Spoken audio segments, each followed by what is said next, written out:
কোনো গণতান্ত্রিক পরিসরে এই ধরনের ঘটনাকে সমর্থন করা যায় না। একটা রাজনৈতিক দলের কর্মী হিসেবে আমিও সমর্থন করছি না। কিন্তু প্রশ্নটা একটা থেকেই যায় যে কি এমন ঘটনা ঘটলো যার জন্য অভিষেকবাবুর ওপরে বা বাকি বিভিন্ন রকমের ঘোষিত বা অঘোষিত তৃণমূলের যারা কর্মী ওখানে তাদের ওপরে এইসব ঘটনা ঘটেছে। তার কারণ হচ্ছে গত 15 বছর ধরে আমাদের যা মনে হয় দীর্ঘ 1.5 দশক ধরে যেভাবে মানুষের উপরে অত্যাচার করেছে তৃণমূল কংগ্রেস,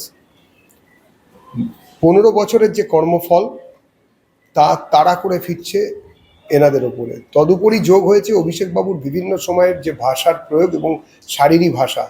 আপনারা ভুলে যাবেন না, আমি শ্মশান বানিয়ে দেব ইলেকট্রিক চুল্লি, আমি ডিজে বাজাবো 4 তারিখ 12টার পরে, দিল্লির কোন বাপ তোমাদের বাঁচায় আমি দেখব, আমার কাঁচকলা, ছত্রে ছত্রে উদ্ধত্ত এবং মানুষকে বা মানুষের যে ভাবাবেগ তাকে নস্যাৎ করে দেবার যে উদগ্র শারীরিক এক্সপ্রেশন, সেটা মানুষকে উত্তেজিত করেছে।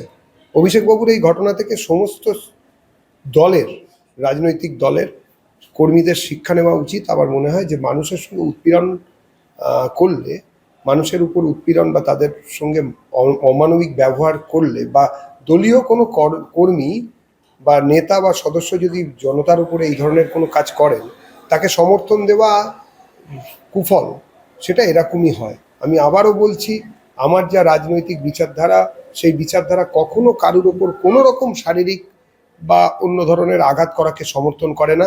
আমি এই ঘটনার আমি নিন্দা করছি এবং আমি বলছি যে এই ঘটনা যদি আবারও ঘটে আমি আবারও নিন্দা করব, বারবার নিন্দা করব। এই ঘটনা অভিপ্রেত নয়।